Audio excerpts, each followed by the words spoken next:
everyone. Welcome to the second episode of GMC's podcast. So, today we're going to have a different kind of topic. It's not just going to be all the way about spiritual and also the Bible. In between, we're going to have topics that are relevant to the society and world. So, today we have a very interesting topic. I titled it as Sugar. Is it really that bad? So, we have two guests with us today. For GMC, it's no strangers, but for those who don't know them, we have Dr. Jason and also Dr. Natalie. All right. So they're going to introduce themselves, but before that, for everybody's knowledge, they're actually married. They're husband and wife, right? But they're doctors, but they don't work in the same hospital, I guess. All right. So now, just tell about yourself a little. Sure. Thanks, Chief. So my name is Jason. I am a medical officer by profession. I currently serve the Ministry of Health at the Digital Health Division. I am a public health physician there. So I suppose my perspective in this particular topic is going to be very public health based, right? That's going to be my main focus. Okay. So you're basically with the government, lah. Nah. You're not like writing prescription, checking patients already, lah. I have left that world behind me. Okay. How about you, Dr. Nat? I'm still in the world. I'm Natalie, All right. Jason's wife. We met in medical school and been married since 2017, I think. So I work with Hospital Klang. I'm currently an internal med physician practicing in Hospital Klang there.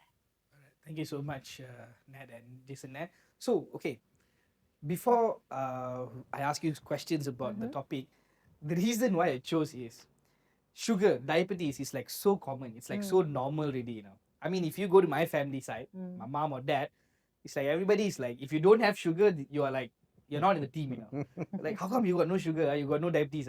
So like everybody got diabetes. Like if you don't have diabetes, like it's like you're outcasted like that. So okay. So it's like it's become. I mean, it's funny, but it's like a very serious thing, and people are taking it like very lightly. Even myself. All right. So I just want to like today we want to give a bit of awareness and also some tips that can help our members and also those who are watching. So my first question is, I mean, to for some knowledge, I just want to know what is sugar. I mean, medically and also generally. I mean, what is sugar? I mean, let's not go very deep, but something just like in a layman's term, so we can understand. So maybe I can start off. In medical school, we have what we call biochemistry, and we learn about this compound that we call sugar, right? Sugar is found in many different forms, but generally you think of it as three building blocks: glucose, and then you have fructose and galactose, right? Those are the main components, and you'll find this in different proportions in different foods, right? So you'll have 50% glucose, 50% fructose. Now, the main thing that you need to be concerned about is that the composition, the proportion matters, right? Why?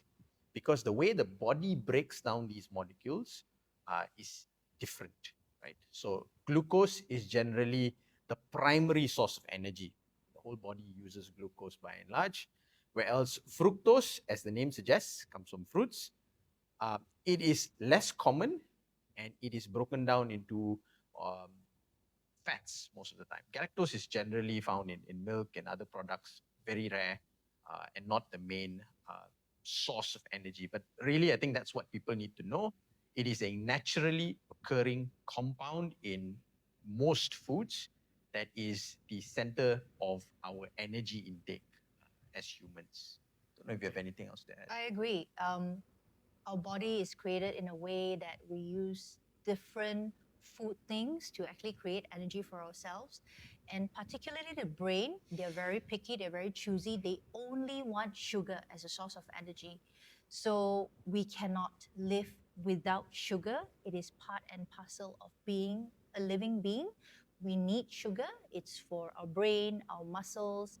And of course, when we're starving, for example, we're fasting or when there's no food, there are ways that our body breaks down other parts of storage, for example, fat, protein, to replace what a sugar does for the body temporarily. But in the long term, that's usually not good. In a way to say that we need sugar in our daily lives. Okay, so sugar is really not that bad lah. Okay, so my understanding is, how do I say? It's more like the way that we consume it, I guess. Alright. So naturally, as Nat said, sugar is required for our daily activities, That's for right. our body to function. That's right. Okay, so I mean, another question that I have about what is sugar is, okay, sugar it's natural, all That's right. right. We find it Mhm. in, as you said, fructose comes from fruits and all those Mhm. things. Okay, and my question about sugar mainly right now is, when okay, okay, not when, okay, so how basically this sugar is really addictive, because I read an article, they said that Mhm. sugar is more addictive. Mhm. Okay, so is it true that sugar is really that addictive, or is it some gimmicks, Right. Let me start off. Dinesh, that is partially true, okay, because when we take sugar, there's a spike of sugar in our blood, actually triggers our dopamine center. It makes us happy, Okay. okay? So, how our body works when we receive sugar, we do that, get that sense of happiness. It gives us a short sense of fulfillment, and partly also environmental. As you grow up, uh, Asian parents, especially, we tend to use sugar as a reward mechanism. Do well, you get a candy. You throw your children's birthday party, even at play school, they have party packs and you have chocolates and lollipops and candies inside. So, in a way that we are conditioned to associate sugar with reward, sugar with happy things, the cakes, the candies that is currently easily available everywhere, makes you feel that if I take sugar, I will be happy. That is also correct. And in the long run, you take sugar for that feeling of happiness. You no longer take sugar because your body needs it as an energy, but all this will become excess sugar in your body eventually. Yes? Right. I mean, that's what I wanted to really know. Hmm. Why do we tend to overtake sugar? So Right. I think Nat has answered the question. And then, If you can let me go push ahead, Nat. back a little bit though. There is a little bit of hype in the claim that Mm. sugar is as addictive of cocaine, right? As cocaine. Apologies. So in the medical profession, one of the key sort of frameworks that we draw from is this concept of evidence-based medicine, right? So whatever we say, we have to back it up Mm. with evidence from journals, from clinical trials, from years of research. There's no such thing as trust me, bro, right? Not just theoretical, Yeah, has to have exactly. facts. They need to have Yeah. some person has studied this and experimented with this. And so far, while there have been hype claims that say, it's as addictive as coke, um, I think it's also fair to say that that doesn't have a lot of evidence behind it, right? Okay. And it may not be as difficult to break away from a sugar addiction as it is from a coke addiction, right? So, I've heard that claim before. They say coke 1,000 times, sugar is 1,000 times more addictive than, and I just, I would urge people to be a bit cautious, right? So let me stop you there. So you're Yeah. saying that it's me lah who's saying who's saying that I cannot stop taking sugar. Alright? To a degree, yes. Actually, that's exactly what I'm saying. Like, I think and this goes to me as well, right? Like, I mean, it is a person-to-person thing, right? And you will find some people who have zero trouble staying away from sugar, right? They'll have a Coke today, tomorrow they'll put their hands up, and you'll have people who have to drink a Coke every single day to function. So it's across that spectrum. The science behind this addiction to sugar isn't fully understood. So I think we shouldn't minimize addiction by likening it to sugar. Okay. I mean, I mean, I'm just a guy who goes through Facebook and social Exactly. medias, and I always see this saying that sugar is more addictive than. So sometimes I thought maybe that is why I'm so addicted, because I'm a sweet tooth. Yeah. Okay, so I thought that is the reason, and whenever I try to stop or become better, try to cut sugar, I say no, I think it's very addictive. That's why I cannot stop. So I think that's a myth, not a fact anymore. Exactly. Alright? Yeah. So Okay. I mean, if you're trying to break away from sugar, that should not be the excuse. I suppose that's the takeaway for people, lah, Okay, right? okay. You know. I guess it also comes from also personal experience. Mm. When you try to go on a detox journey, you want to start eating healthier, and you just stop yourself from sugar. You probably last the first day, and then towards the end of the week, you're probably depressed. You're not happy. You feel miserable. You feel like you're fighting a craving all the time, and you probably associated this with, oh, this is probably how addiction feels like. Mhm. Yeah. All right. Okay. Thank you so much, Nat. Yeah, Thank no you, Nat. worries. I think you guys really answered my first question. What is sugar? Okay. So all this while for me, sugar is the white thing that I find in the Tupperware at home. All right. So that is what I thought of sugar. But then I think you guys made it a little bit clearer. Okay. So for the audience, we'll take a short break right now, and I'll come back with more questions for Dr. Nat and also Dr. Jason.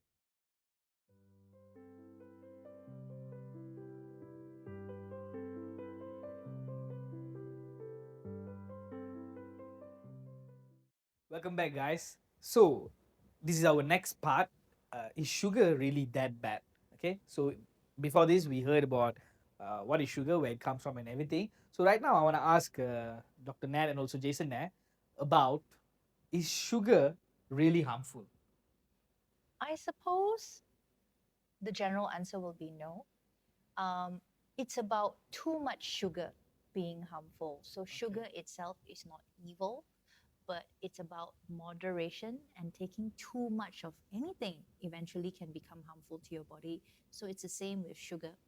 When you consume too much sugar, there's excessive sugar in your body that is not needed. They become stored away into your fat cells, and then it will eventually lead to obesity, and obesity would lead to things like insulin resistance, and the cycle continues. So, in a term that your body does need sugar to function, but when you have too much sugar, it becomes detrimental to your body. You'll agree with me? Yeah, I mean, I think you covered everything, right? So it's bad for your cardiovascular system, your heart. It's not great for your general health, as in you will become obese if you consume too much of it. Let's not forget how bad it is for your teeth, right? It's really important, right? And it's sometimes we gloss over it just because we brush our teeth, but it's something that we also need to remember. Certain sugary intake has also been linked to cancer, right? So, there are numerous pathways to disease from overconsumption of sugar. So, like Natalie said, definitely have to be very cautious when consuming. Okay, so my understanding is naturally sugar isn't harmful. It's just that when we overdo it, we take it in a very large amount. That's when it gets very bad, okay, dangerous. So my question right now is, okay, sugar. What are the diseases that are related to sugar? I ask you, is sugar harmful? So let's say I'm taking a lot of sugar. Okay, I'm like going all out lah. 3 donuts a day, 4 coffees, and then Coke and all those things. So my question is, because I'm taking a lot of sugar, okay, I know the most general one is diabetes. Okay, diabetes. I know there's type 1, type 2. Okay, and I think you guys can explain about diabetes a little more. Okay, so that we can understand a bit in depth. And then what are others? Like Anand said, besides diabetes, what are the other common diseases that can cause due to sugar intake, large sugar intakes? Of course, Dinesh. Well, sugar intake, we're talking about quantity. We also talk about types of sugar that we take. Okay. Okay, you have naturally occurring sugar that you find in fruits, in your rice, in your grains, in your yogurt, in your milk. But you also have highly processed food nowadays, sugar in your cereal, for example. We're talking about sweetened cereals, those that are made more attractive for children, instant food that is preserved in sugar. So all this will inadvertently cause overconsumption of sugar without you realizing it. And I think in today's world, especially if you're living in urban areas, sweetened drinks should be one of the biggest culprit. Yeah. So if you were to cut down sugar or you have the intention to cut down sugar, one of the easiest things and one of the most important things to start with would actually be sugary drinks, beverages, right? So as you mentioned, DK, diabetes, right? Type 1 and type 2. The general understanding is type 1 has got to do with your body not producing enough insulin naturally. So type 1 can occur early, even during childhood, can occur somewhere when you're being a teenager. And there's something that we call LADA, or generically called type 1.5 diabetes, where you develop this insulin insufficiency due to your own antibody attacking your insulin cells, and this can occur even when you're an adult. Okay? And type 2 generally means that you do have a certain ability to produce insulin in your body, but maybe because of lifestyle, because of obesity and other factors, your body has become quite resistant to insulin, right? So between 1 and 2 is a difference of why the diabetes happens. But generally, diabetes is about having high blood sugar, as how we say it in layman's term, right? And how to control this high blood sugar eventually. And we're talking about medications, which can be oral, can be injectable, such as insulins, and eventually bringing that sugar level down to a good range. Why? Because being high sugar and exposed to high sugar is a time sensitive disease.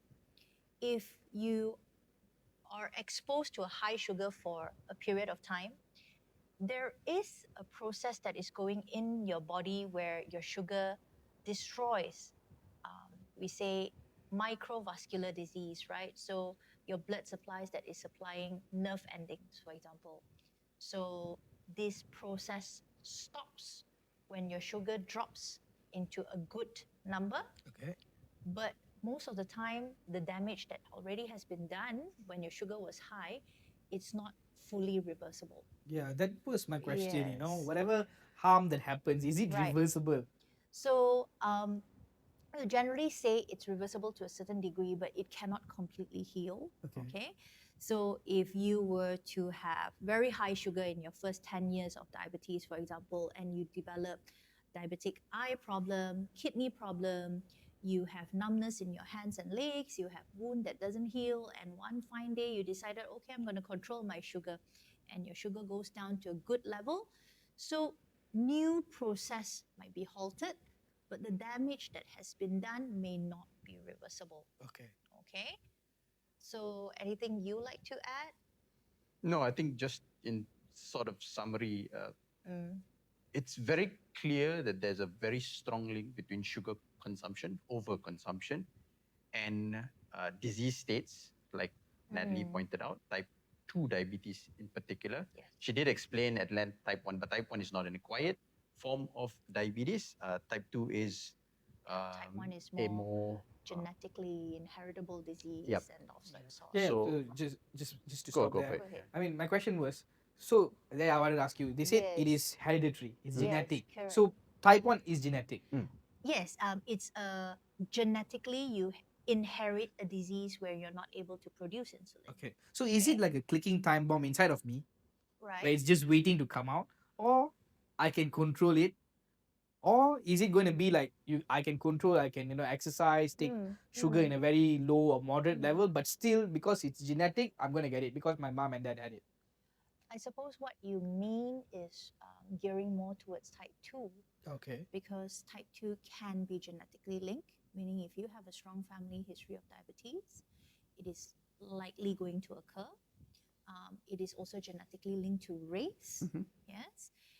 There are also certain factors that can make a person more prone to diabetes. For example, your mother had diabetes when she was pregnant. So you were exposed to a certain pathology that happened when you were in her womb. Whether you were born a big baby, and then subsequently the type of food that you and your family consume as a community, And all this will eventually lead to the likelihood that if you have someone in your family who has diabetes, there is a likelihood that you can have diabetes. But is it 100%? I'm definitely going to get it?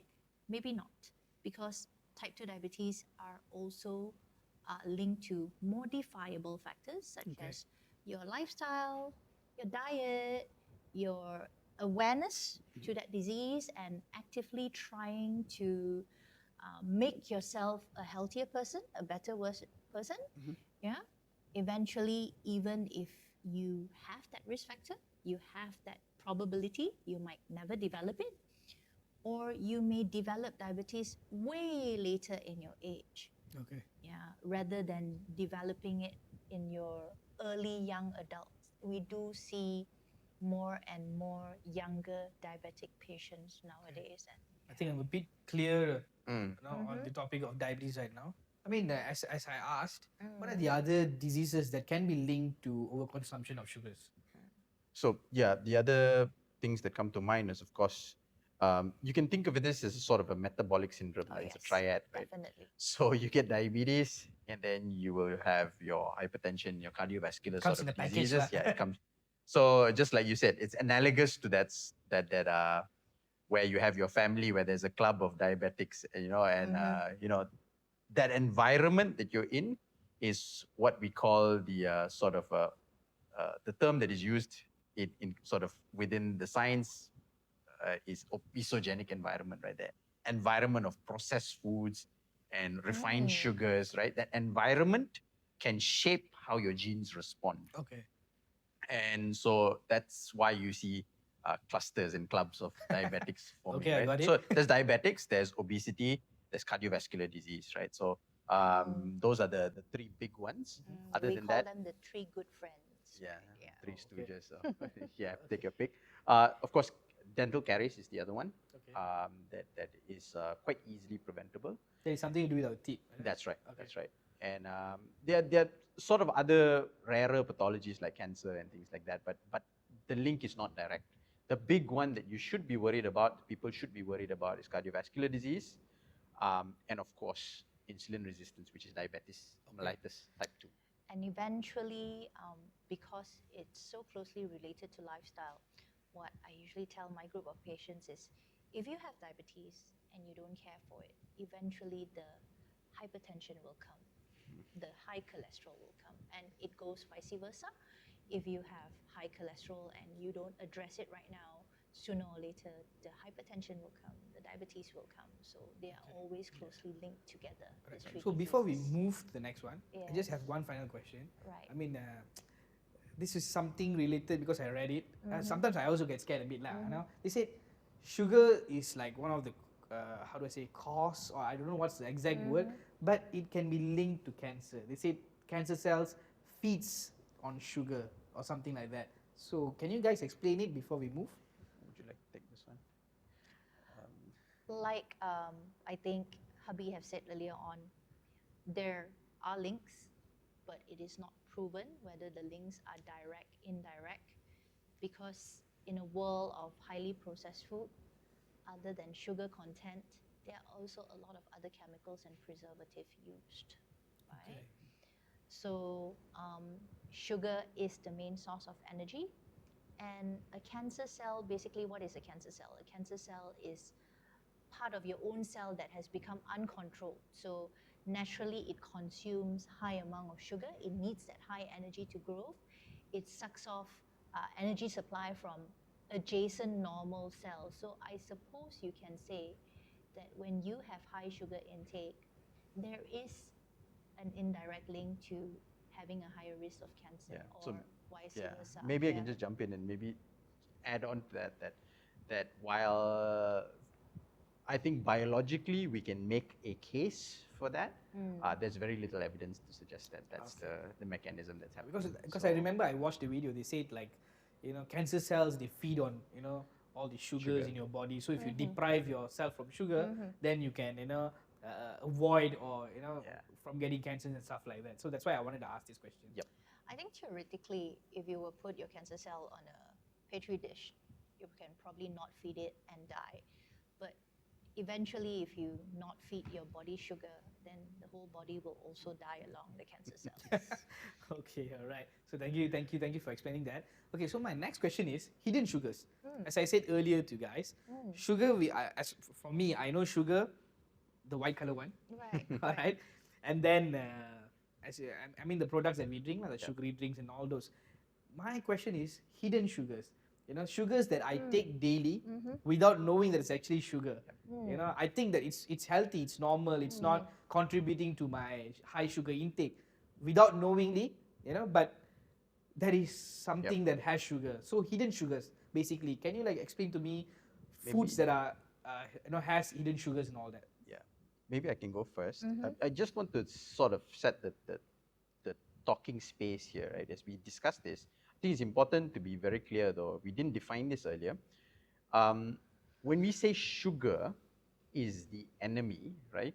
We speak of sugar that is very specific in one type of class, which is your sugar, your white Table powder, sugar. right? The WHO uses the term free sugar or Okay. added sugars. Added right? sugar. Yeah. So this is sugar that you add to, it's refined sugar that you add to whatever you have, your drinks, your foods, whatever it is, right? These are not naturally occurring sugars. And so I think when you say there is hidden sugar, it's important to make the distinction that this is not sugar that's hidden in your mango. It is For sugar that you are adding to To your kopi O, for instance. Kopi O is no sugar, but your kopi, for Okay, instance, okay. right? That's what we mean by sugar. To probably try and address the question, though, where do we find added sugars? Now, that's a difficult question to answer because you will find sugars in almost Everything. everything that is processed today, Okay. right? Almost everything. You pick up a bottle of Teo Ice Limau from 7-Eleven, it has a huge amount of sugar, right? A candy bar, huge amount of sugar, right? And so I think the question is actually the reverse. Where can you not find sugar in reverse? Okay. In sort of in processed foods, right? And I would think that most processed foods today, even the healthy granola bars, loaded with sugars, right? Okay. So you'll find it in almost every sort of So it's coming back to moderation. Okay. correct. Education as well. Correct. So actually being aware of what you're buying and what you're getting, going to the supermarket, buying something off the shelf, actually flipping the package and read what is the sugar content and making the right choices. I think those are very important because eventually this will accumulate. You know, what seems to be just a 4 or 5 gram difference, but if you continue to buy that certain brand or that certain thing for your family, and because your children see you using it and they also use it for themselves and the family, and eventually it will become diseased, right? So hidden sugars that you don't see, can also occur in good source of food. Your fruits, we mentioned earlier on, dairy products, milk, even things that is very staple for us Asian, rice, for example. There is sugar content in it. But is it good sugar? I suppose yes, because it's not added sugar. You don't purposely make it like that. But eventually, if you do have diabetes, it's about quantity, it's about moderation, it's about cutting down to just what you need according to your lifestyle. I suppose if you are a laborer working in the construction, you will need a different quantity as compared to someone who's working in the office and both suffering with diabetes. Okay. Yeah? And yeah, maybe I can also add a sort of comparison, right? Pound for pound, it's a lot easier to consume added sugars than it is to consume is. natural sugars, right? Okay. Pound for pound. What I mean by this, right? If I was to put 2 plates of rice in front of you, that's close to maybe 600 kilocalories, right? You would probably have no trouble eating the first, I'm assuming, the first plate of rice. You will struggle to eat the second plate of rice. But if I put that same plate of rice and a nice large Coke next to it, you will have no trouble consuming both those. Okay. But both 2 plates of rice and 1 plate of rice and a Coke will amount to the same amount of calories, right? So it is things like beverages and Snickers bars, they're packed with calories and sugars, but they're really easy to consume, right? And that's kind of where the danger comes. It's a slippery slope. You don't really know how much you're consuming. You eat one Snickers bar and you go like, oh, this is not enough. I pick up another one. And next thing you know, you've consumed your entire budget for the day, All right. I think I'm a little bit more clearer. Yeah. So, I think coming back is the moderation here. That's what I learned. The moderation of taking the amount of sugars. All right. So we have a little bit more to kacau you both to ask more questions. So Sure. before that, we will take one short break. All right.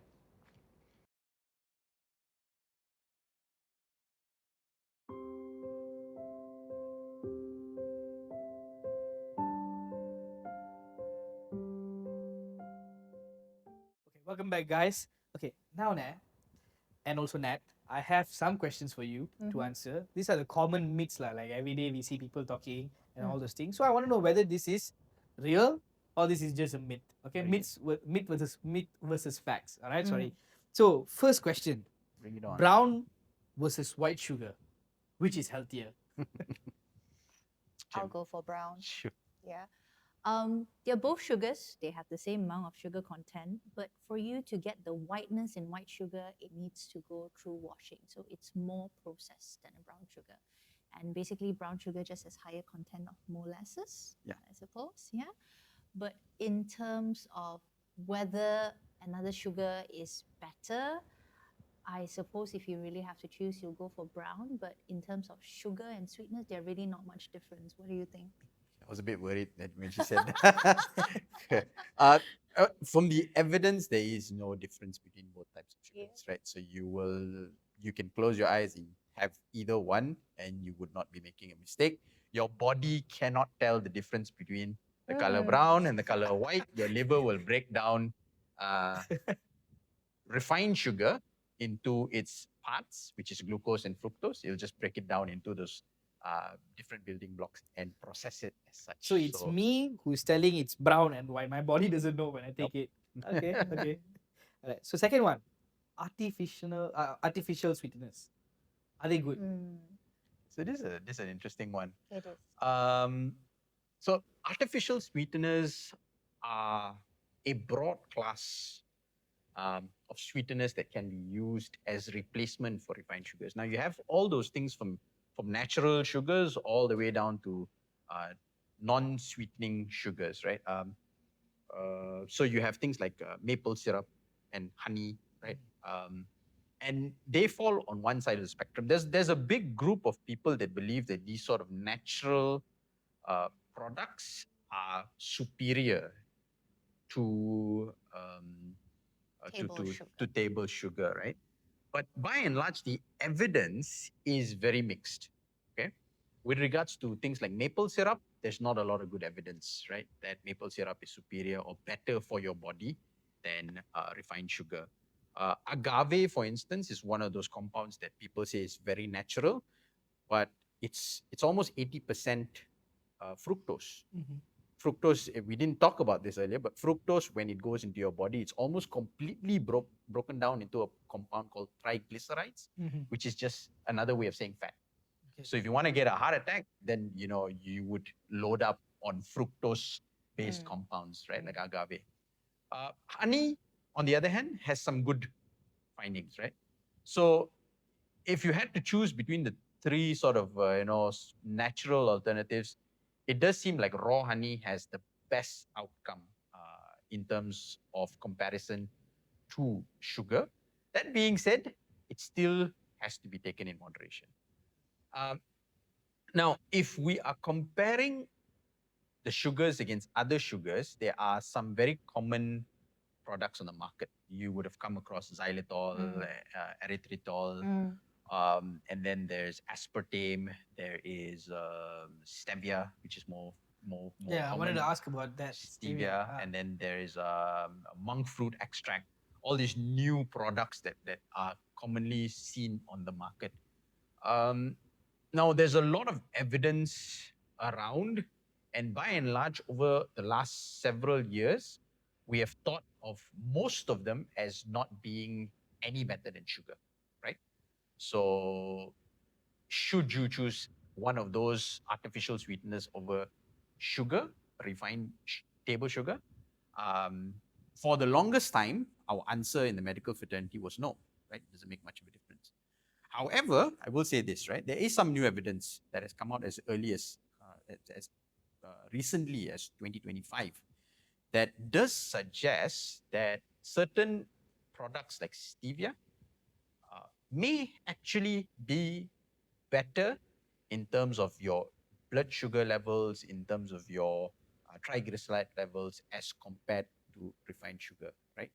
So the evidence is very early. It's very difficult to say that, yes, we should all stop buying refined sugar and replace all of our sugars with stevia. But I think the sort of middle ground here is that if you have to have a sugary beverage, then stevia is probably a better alternative to refined But I sugars. think it's still in an early phase, Oh, right? of course, yes. Okay. Yes. Yeah. Okay, cool. Do you want to add? Also, anything to because add? I think we haven't lived long enough with all this sugar replacement, we don't actually know that. Yeah. Yes, the main purpose of sugar replacement is that you don't take glucose, but does this new product itself have Yeah. its own long-term effect? We don't know. Yeah.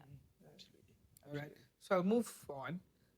Okay, this is something I want to ask you. Is cutting sugar completely, like 1 week, 2 weeks, or even a month, cutting sugar completely, is it good for health? Do you want to take this? I would say no. Like I said way earlier in our interviews, your brain is so picky that it only uses glucose for an energy source, right? And a problem with cutting sugars completely is your body is made in a way that maybe for the first 1 week, it will take other parts, protein, fat, and replace what is needed to be done by sugar. But eventually, you will need to go back to that sugar to resume the normal process in your body, producing energy for your brain, your heart muscles, your muscles, okay? And there are many evidence where people go into full, for example, keto diet, non-sugar, and eventually whether or not it brings benefit, but as from what we see, they rebound back. And when they rebound, it gets even worse because when you're on keto diet, you're on high fat, high protein, and you're not supposed to be on any sugar. And then when you go back to your normal consumption, there you have already consumed high fat, high protein, and you're going back to high sugar, which is equivalent to no diet at all. So eventually, I would say moderation, again, is key, and also the choice of food. To have your sugar with other things that makes you full, protein, fibers, fat. For example, if you were to have fruit, you'd rather have the fruit as a whole rather than fruit juice, simply because the fiber content is different. The sugar content is the same, nutrition content is the same, but the fiber content is different. You will get fuller with eating a whole fruit rather than drinking fruit juice, which quickly get digested in your stomach and you'll crave another glass very soon. Yeah. All right. So, I mean, just to add on to it, okay, Mike, go ahead first. No, I'm gonna pick a fight with with Natalie. Probably gonna get in trouble tonight. But I think I would disagree a little bit with her perspective. Again, going back to that distinction of what is an added sugar and what is a natural sugar, right? So Nat did mention the keto diet, for instance, where you go off sugars. You don't consume even rice for that matter. Now, for me, I do think that she absolutely is right. People who go on the keto diet lose fat, lose weight, and then within 3 weeks when they restart it, they go into a rebound phase, right? But we have to be very clear that there's a difference between naturally occurring sugars and the added sugars. Now, if you are someone who has the capacity to cut added sugars out of your life, remember added sugars are extremely prevalent, right? They're ubiquitous. You find them on every street corner. But if you have the capacity to cut that out of your life, I actually think it's a good decision for your health. That means like I stopped taking carbonated drinks, Correct. okay, donuts, and all these things. Like You go to the mama, it's kopi O for you and teh O for you. No, wait, teh O is no milk, is it? No sugar lah, right? Basically, Kosong no lah. added sugar. Kosong lah, basically. If that is something that you can do, then absolutely. Now, again, just to be very clear, right? Added sugar. That means you can consume bananas and oranges and apples, but you're not going to blend it into a fruit juice and consume that. I think if you have the capacity to do that, and usually only very rich people have the capacity to do that, then why not, right? After that, you want to rebut? Well, Dinesh's question, to be fair, Yeah. it was removing sugar. It did not actually specific whether it's Yeah. processed sugar or added sugar. But yes, there are a lot of sugars hidden in today's food, Yeah. beverages, sauces, canned food. Yeah. The more processed the food is, the way they preserved it is by actually, either sweetening Yeah, it yeah. or removing water content from it. Agreed. Yeah, so it's almost Impossible. impossible to Yeah, no, I avoid it. agree with it. Yeah. And it seems like removing sugar sounds like a cheap thing to do, but it actually got correlation with social economy. If you want to live healthy food is actually more expensive than non-healthy food nowadays. It is. It is. Yeah. So, I mean, just for people's understanding, so if I want to cut sugar, I should cut on, taking these Coca-Cola, Yes. We shall start donuts. with sweetened drinks. Okay, all right. So, but I can go on eating fruits, Yeah. Yes. taking rice in a moderate portion. Agreed. Rather than taking 3-4 plates, I take Yeah. one or half of it. Lah. Okay, got it. So, yeah, maybe or we can tackle this later. Basically, some good advice on how you can sort of think about how you cut refined sugars, but we can talk about it later. Can. Maybe we can. Yeah. One last one. Sugar, is it related to kids with hyperactivity? Like they said, the kids is very hyper. They said, oh, she just had a chocolate bar. That's why she's very hyper. She's very like sugar rush. That's the word. So, is it true? I will say it's a myth. I would have to agree with her. It's a myth. I don't think there's any evidence that suggests that there is a correlation between sugar consumption and the activity levels that your toddler, your infant may be. I mean, stop it there. Assuming, right, we consume sugar and we're hyperactive. That means adults also should be jumping around the sofas and bed and everything, right? I was about to say that. If I could just cut out all my coffee intake and replace it with a bar, because I would gladly do it, right? But unfortunately, I think that's not how our bodies work. Okay. Right? I do think that there may be some legitimacy to this claim that kids go through this sugar rush, right? But what causes sugar rush is not sugar. I think it could be just the fact that, it could be environment and the stimulation that the child is being put through.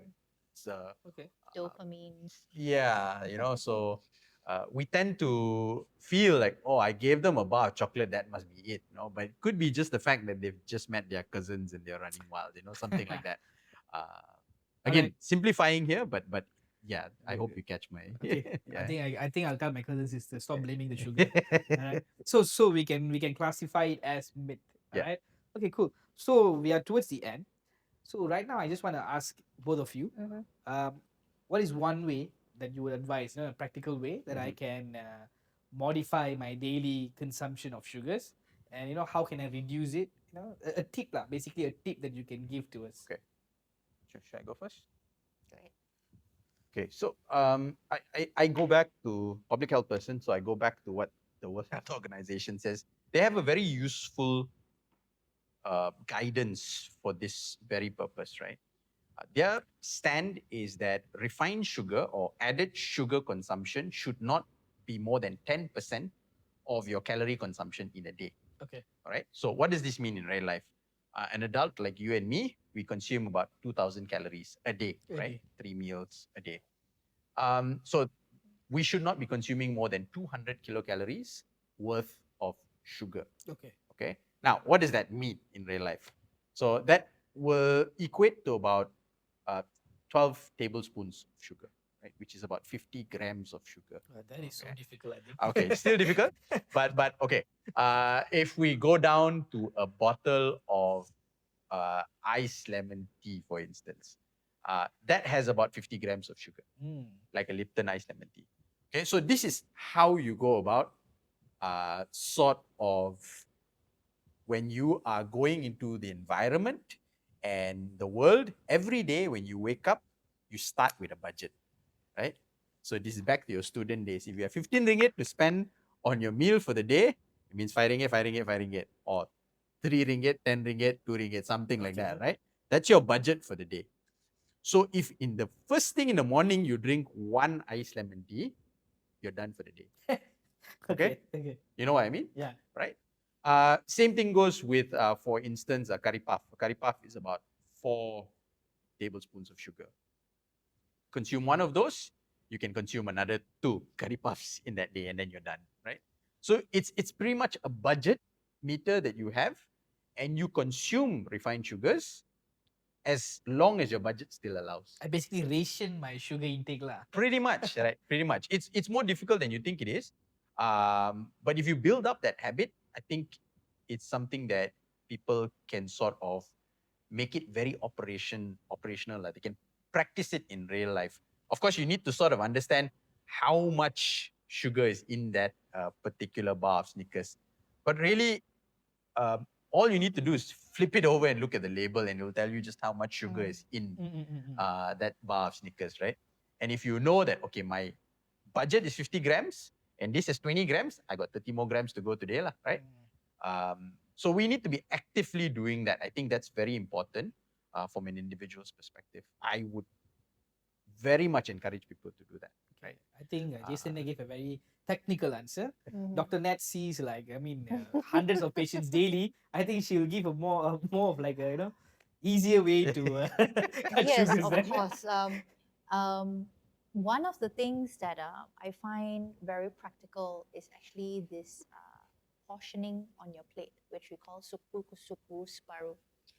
Is actually the way we eat now. Rice is your main star. It's there right in the center, and Half you the have plate. a little bit of veggie, you have a little bit of meat, right? So suku suku sparu actually means that if you have a round plate, a quarter of it should be protein, Okay. a quarter of it should be rice or whatever carbs you have on that day, and half should be actually fibers and vegetables and fruits and whatever not. So this plate arrangement actually increases fiber intake, which is good because that's the one that gives you the fullness sensation. At the same time, control your carbohydrate or total eating sugar amount, right? And of course, other than controlling consumption, you're also talking about expenditure. So exercise is just as important. Losing weight, okay? If you are obese, that means you're above a certain weight for your height, right? Losing 10% of that can actually reverse how your insulin works in your body. You feel more energetic, you are lighter, your insulins works better, your sugar digestion works better. Also, removing all this excess storage. That means regular exercise is about 150 minutes, 3 times in a week. Yeah, that's standard for a healthy person. And of course, your exercise will include both muscle strengthening as well as cardio, running, weightlifting, jogging, cycling. A mixture of exercise would be the best. Okay. Yeah. So based on what Dr. Nat said, Mm.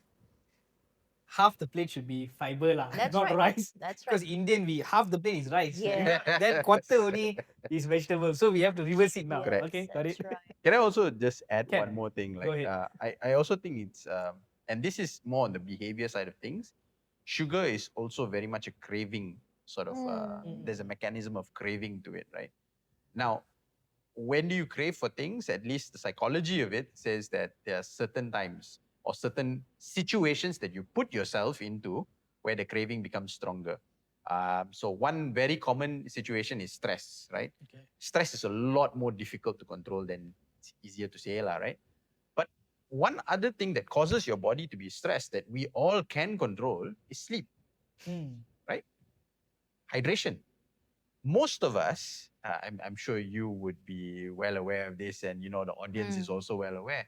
We don't get our 6-7 hours of sleep a day, right? We scroll blue light on I our feel phone guilty. till 3 o'clock in the morning. But it's as important a mechanism that's really easy, right, to do. Sleep well, drink enough fluids, and those cravings will be staved to a degree. Of course, it's not a fix all, lah, right? But these are good habits that we can build. Other than that, it's also important, I think, and this has some evidence to it. When you wake up in the morning, for instance, what you choose to eat is also important. So there has some evidence that when you consume heavily proteins in the morning, meaning like yogurts and eggs, you tend to not have mid-afternoon craving for sugar.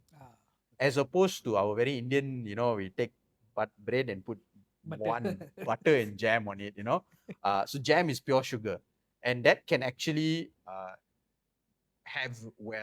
lead to mid-afternoon cravings. So like 2, 3 o'clock, suddenly I need something sugary, we've all been there. And the other thing is, of course, nudges, right? Nudge yourself to actively make better choices. Like, for instance, this is just psychology, right? When you want to drink Coke and you've got a 1.5 liter bottle, instead of taking that big ever silver cup that all of us have in our house, Okay. instead of that, see, rang a bell, isn't it? Okay. Take a small glass, Okay. right? And have that glass instead. So it's tricking ourselves into moderation on a day-to-day basis. You want a piece of cake, use a smaller plate, right? Again, there's not a lot of evidence behind these sort of decisions, but I do think that these help sort of form better habits in our culture. We tend to like to take the biggest plate, the biggest cup. These are things that are small things. All right. Okay. Think that's it. The questions that I have. I think pretty much for me personally, I think I've been educated about sugar. The common myths that was there. I think some of it was busted. All right. Thank you so much, Dr. Ned and Jason there. Okay. So, before we end, I would like to say that I just want to give a disclaimer. Whatever we say, don't take it like very seriously. Okay. And then, don't cut sugar entirely. You need sugar, like Dr. Ned said, and all those things. All right. If you guys have any questions, you can put it in the comments, or you can also ask them personally if you meet them. All right. So, to wrap up, I would say that moderation. End of the day, it's all about Correct. moderation. That's the key. Okay, how much we're gonna take, what we're gonna take. Mhm. So end of the day, that is what leads to it. Yep. So thank you so much, Jason and Dr. Thank you, Ned. Dinesh. Okay, Yep. I really really appreciate Thank you, your bro. time. Okay, I Appreciate think through this session, I think we have blessed. We have also given knowledge to our viewers. Is sugar really that bad? All right. Thank you so much, and we'll see you in the next episode of GMC Podcast.